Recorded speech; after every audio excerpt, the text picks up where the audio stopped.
Hello, welcome to today's episode of Femaffair with me, your host, Aba FAME. Today we are talking about women in prison. Are you aware that there are some people who do not even know there are women in prison? Because there's not much said about them.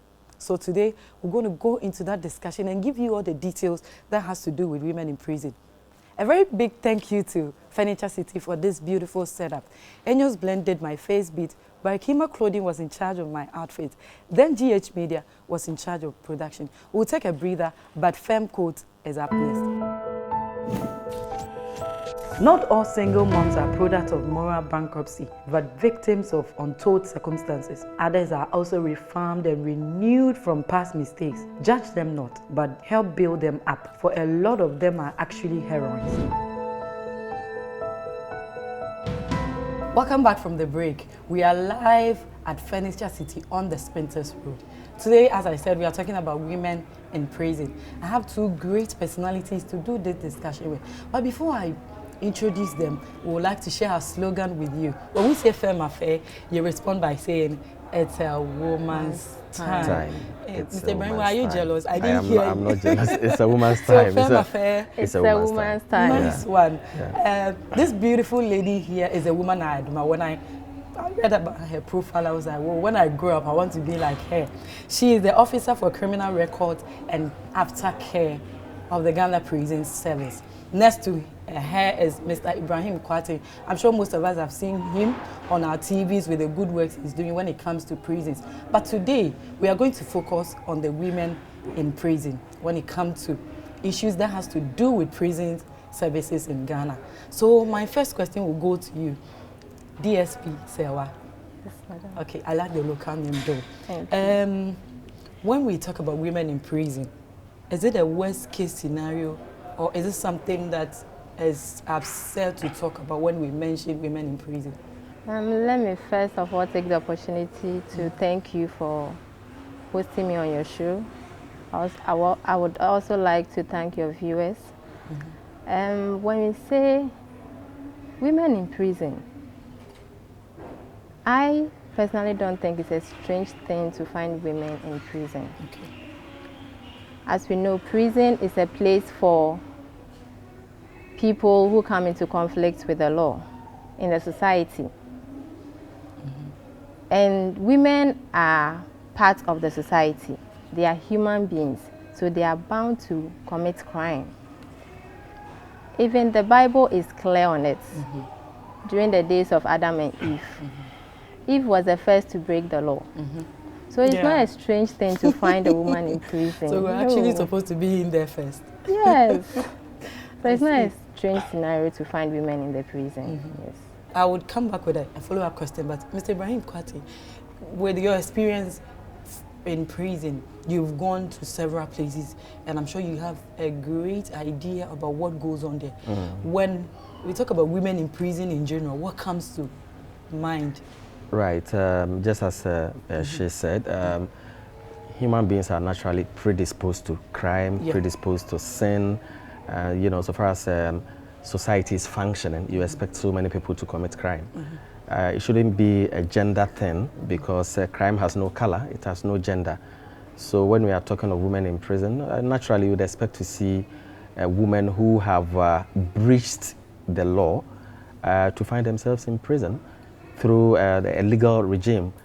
So there are so many women in prison, just that I'm sure we will come to that in detail. But if you compare the number of women in prison to you know, that of men, there are lots of men in prison, and I'm sure you would naturally understand, because the men are usually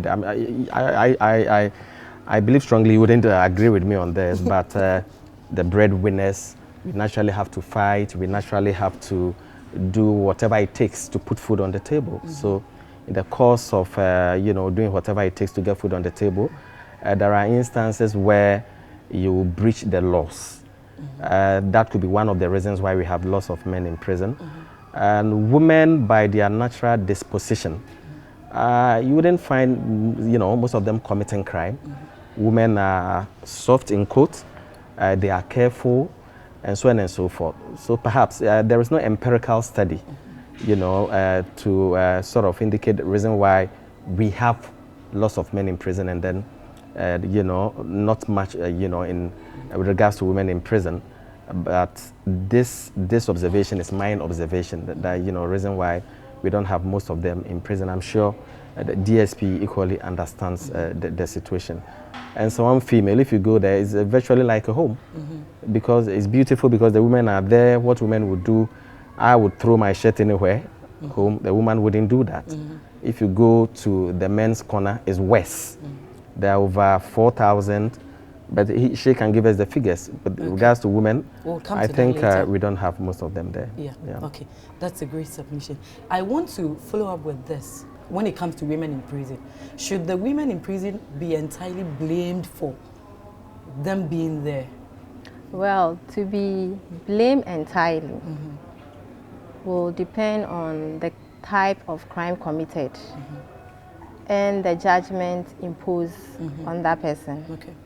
Our women, when they come, they don't believe they really committed those crimes. They don't think they committed those crimes. I see. Let's take a scenario, for instance. We have a woman who lost her husband and she's left with 6 children to cater for.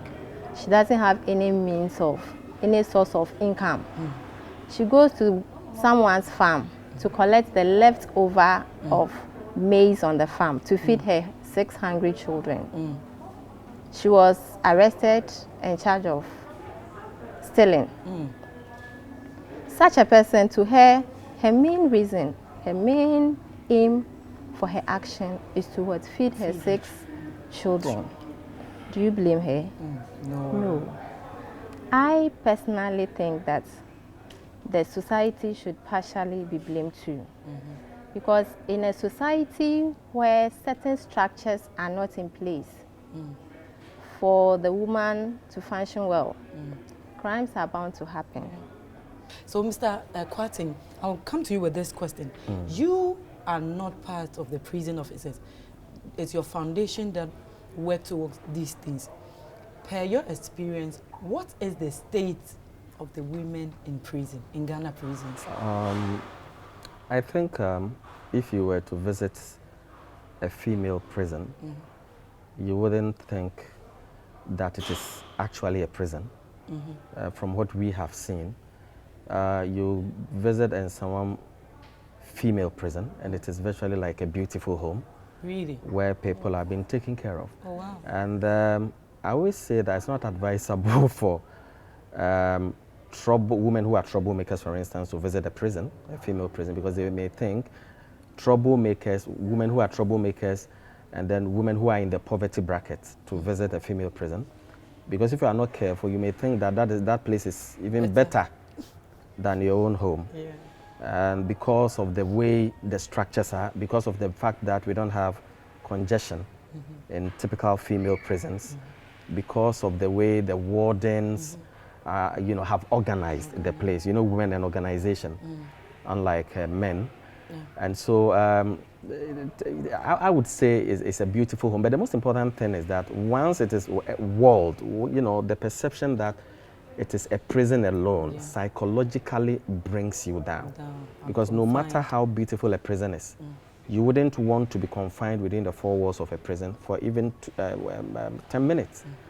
So I would say ideally it's far, far better than male prisons. Go to someone male, and then if you are not careful, you will die from congestion psychologically. It is not easy at all if you go to Kumasi Central Prison and other male prisons across the country.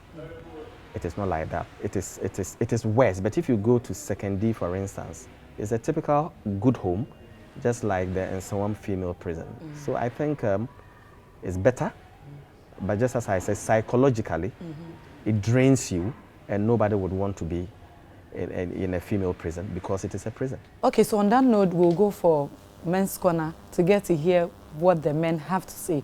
We will be right back.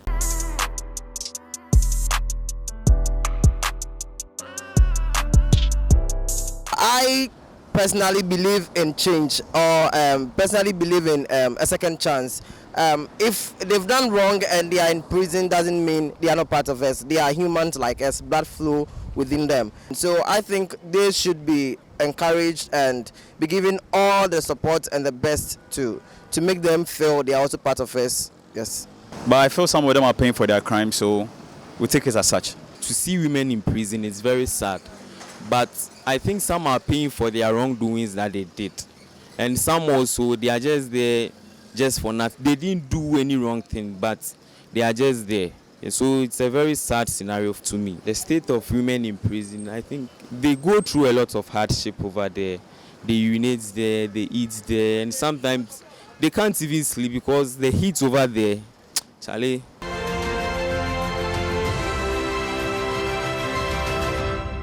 Welcome back from the break. We are live at Furniture City on the Spinters Road. We've been having powerful discussions here about women in prison.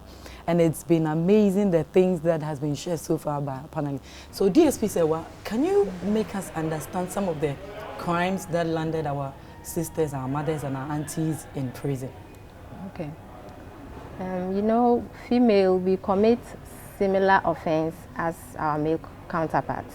Okay. Okay, so you find a woman committing murder, manslaughter.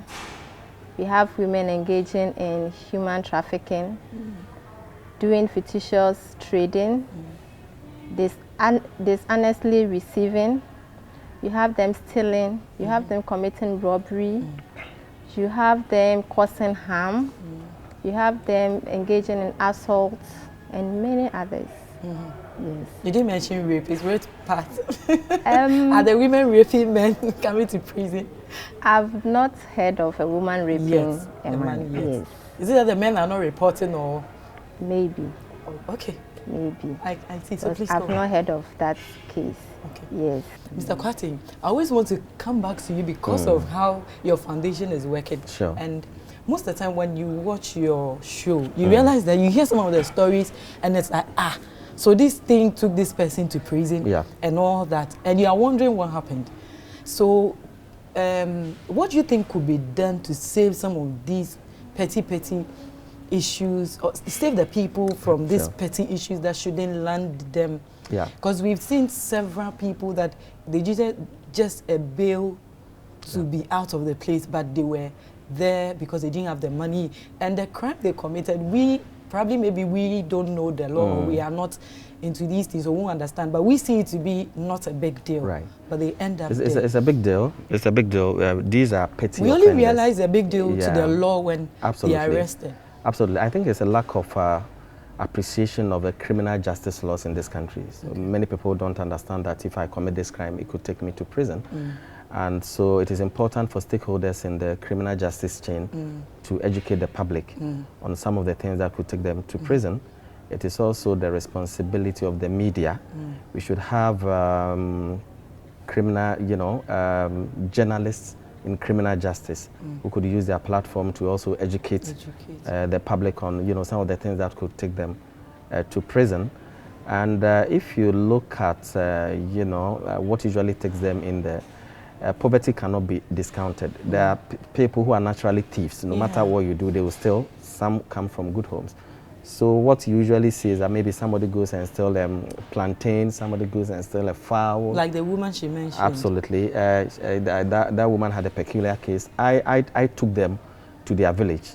Oh, okay. And, it's a lack of appreciation. A woman goes to take corn after the corn has been harvested. She thinks, there's not a big deal.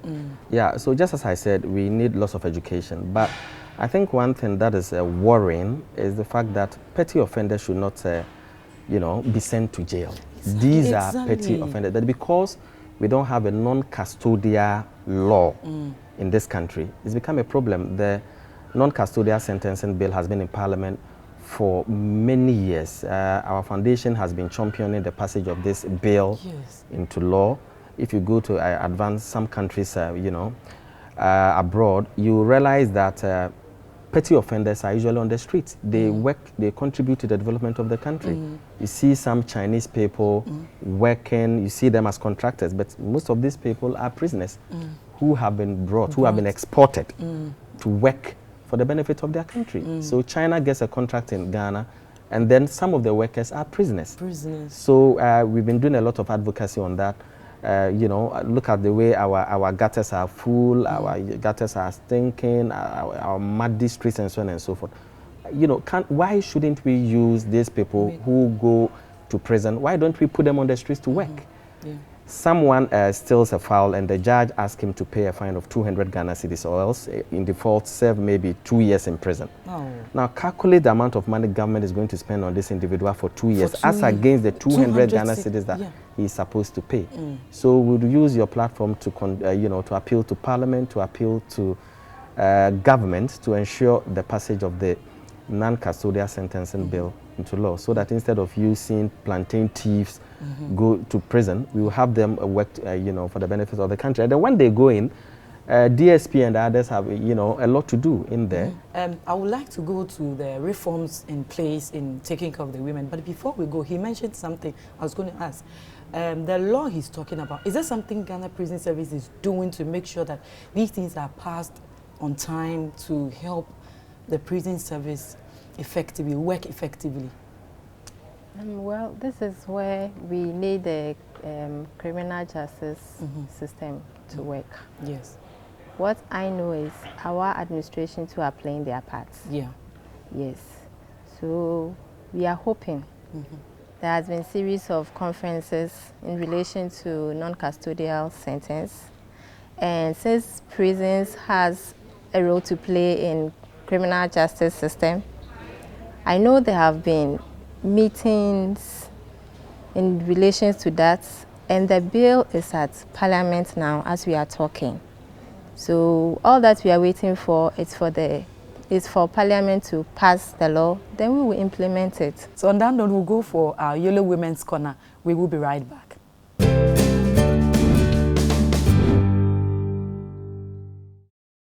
Hello lovely people, welcome to another episode of Yellow Beauty Tips. I am Shalina Depoku and I'll be taking you through this segment. For today, we'll be taking the topic pedicure. When we talk about pedicure, pedicure is a cosmetic treatment of the feet and toenails. Pedicures are done for cosmetic as well as therapeutic purposes. Pedicures include care not only for the toenails, but also dead skin cells are rubbed off the bottom of the feet using a rough stone. There are so many benefits of pedicure. Pedicure gives you a dry skin. Your therapist is able to scrub and exfoliate your feet to help soften and scrape off dead dry skin, especially around heel and big toe area. It gives your nail a healthy look. Buffing your nails doesn't just make them look nice and shiny, but it also helps stimulate blood flow to the area. It helps you feel good. One of the most important benefits is the feel-good factor. It's amazing how your feet, when treated, can make you feel so good about yourself and give a real confidence boost, along with feeling relaxed, clean, and pampered. That's all we have for today's episode. Catch you same time next week. I am Shalina Depoku, and that's a bye-bye.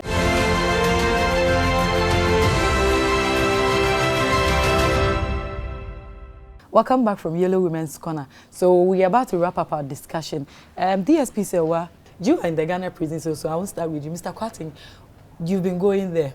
What do you think are some of the practical reforms, activities that could help Ghana Prison Service to work effectively? Right. When you're done, you can. I think it's important that government, you know, when it comes to criticism, it is usually directed at the Ghana Prison Service. But what we should know is that it is the responsibility of government to retool and equip the prison service to be able to work effectively. One of the, you know, the core mandate of the Ghana Prison Service is the reformation and rehabilitation of prisoners. But it is the responsibility of governments to ensure that the reformation and rehabilitation works, because it is the government that is giving the money. So if the money doesn't go in, it becomes a problem. But the prison service is doing a lot. There are a lot of, you know, skill training, you know, activities taking place in the prisons. So when the judge says, go in there, you've been sentenced in hard labor, go and then work. It doesn't mean you should go and read. Because the mandate of the prison service is to reform and rehabilitate, there are lots of prisoners who engage in skills training, tailoring, beads making, and so on and so forth, such that when it is time for them to go home, they have some skills to take out. So I would again want to use this platform to appeal not only to government, but philanthropists, civil society organizations, to also partner the prison service, help them in the reformation and rehabilitation agenda. Other than that, we will produce prisoners who have no skills. They come out and then come and haunt society. So it's important that we all join hands and then help in the reformation and rehabilitation of inmates in Ghana's prisons. Thank you very much. So DSP Sewa, can you please tell us about the institutionalized support system for Ghana prison service, the female patterns we are talking about? Okay. Women in prison. You know, for us, we want to build a world-class service, and we are starting from our female prisons. Yes. When you come to Nsamu Female, for instance, which is the largest female prison in Ghana here, we have a lot of programs running there for the inmates. We have the educational program, and we have the vocational training skills program. With the educational programs, we have divided into two: the formal and non-formal units. The formal units train them through the basic schools, the JHS and the SS level.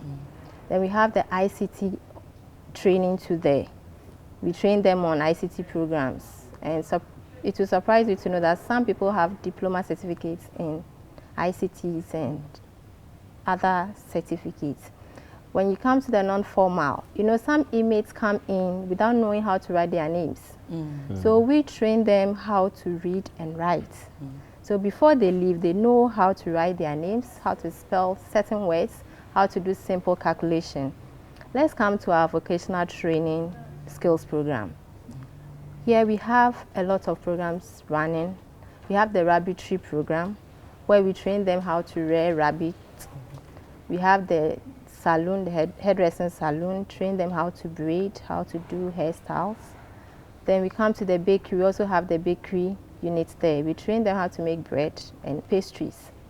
Then we have the clothing and textiles. As Mr. Ibrahim said, we train them on tailoring, dressmaking, batik tie and dye.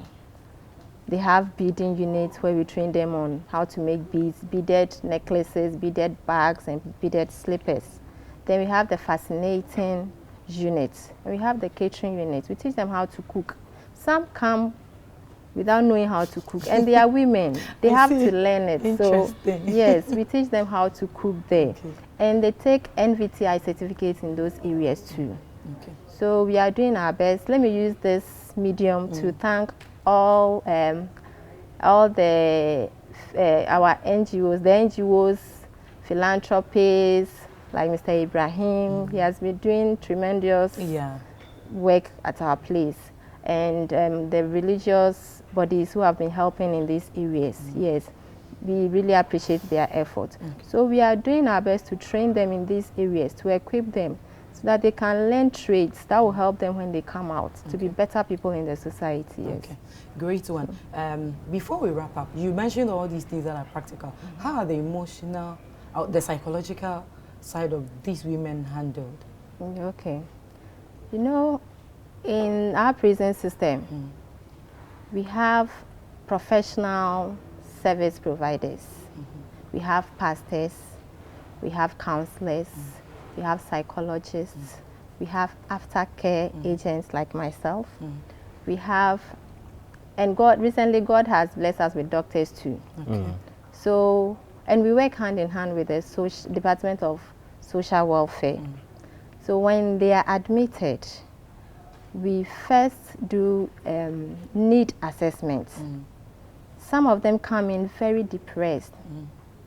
Some of them come in with very entrenched belief that somebody caused their downfall. That is why they are found there. So with these thoughts, when we realize that it is mental, they are suffering from mental disabilities, we call in the psychiatrist to take over. The psychologists to also handle them. But they go through counseling, series of counseling. The pastors are there. And let me also use this medium to thank our faith-based organizations who have been coming in to fellowship with them. They are doing great job in their life, a lot of work in their lives. They are causing change in their lives too. So gradually, with all these treatment plans in place, we work on them psychologically to make them better people in the society. Thank you. I am so happy psychologically there are measures put in place too, because no matter how you equip someone, if psychologically the person is not okay, when they go out, they will come back even worse, if I may say. So, Mr. Ibrahim, your final words. Prison is everybody's potential second home. That is something that we shouldn't relegate to the background. So we shouldn't think that it's meant for a special category of people. Anybody can take it. Could be a big man. It doesn't matter. It could go to jail. So we should try as much as possible to refrain from activities that we know are criminal. We should be careful with the people we relate to. And then if you are in doubt, always ensure that if somebody wants to bring you down, you don't waste time. Make sure you make a report or a complaint to the police. It's important. You never know if someone is threatening you. It could be anything. At the end of the day, the tables can turn. In this context, I mean someone can put a false charge on you. That we shouldn't also think that those who are in there, all those who are in there, committed a crime. There are others who are innocent. So we should be careful. That is my advice to the public. Okay. DSP, please, your final words. Ghana Prison Service, we are doing our best. Okay. Yes, with all these facilities available, we are trying to groom our women. We do our part in, they find us to be their family. Let the society also accept them. The society should also show them love. They should They should support them. They should support their dreams. They shouldn't stigmatize them. They shouldn't discriminate. They should give them second chance, because we all deserve second chance. They should give them job placement to make them better people in society. This is interesting. Have you ever had someone going out and coming back that I want to? Yes, we have the issue of recidivism. Yes, and they form 4% of the total. 4%? Yes. They want to come back? They want to come back because we don't show them love. Okay. We stigmatize them when they're in the community. So they find prison to be a better place for them, because everything is free. Free food, free accommodation, free water, everything is free. And they have this sense of belongingness there. So they will surely come back if we don't receive them. I see. So as I said, let's give them second chance. If I may chip in, free food may send a wrong signal to the public. Somebody may think that free food, free water, the food is not good. So if you want to commit crime and then go there. Or DSP, I hope I'm not lying. No. The food is not good. So don't commit crime and go to prison. Yeah. But that is not in the case for female prison. It's possible. So if that's not the case, then what's the difference? When you come to female prison, we feed them well-prepared food. So why is it different from the men? With the help of our NGOs. Is it that the women are being more catered for It's than the men? It's because of our number. Yeah. Oh, okay. Because we form 1.96% of the total number of crime committed. So it's telling you that we don't commit So you can manage whatever that counts. So we manage, yes. Okay. And we do, even the male side, we have farm that supplement their food. Okay. Yes. Thank you very much. You. We've come to the end of our discussion, and as DSP and Mr. Kwati said, prison is not a good place for you to go, if I should put it that way. So don't think that when they say the food is good, you commit crime and go there, please. I'm not sure you'll be okay when you're confined. When the lockdown came, a lot of us were in trouble because you couldn't stay home a whole day without stepping out. So please, be mindful of how you relate to people. Even when you are provoked, don't respond. That will take you there. Just mind your business and keep yourself. And I also want to appeal to the society. When your family or a friend goes to prison and comes back, she's mentioned a lot of things that they go through. Let's accept them back and treat them as ours, so they wouldn't feel inferior or even intentionally commit crime or even go back to prison, they would want to, be taken back.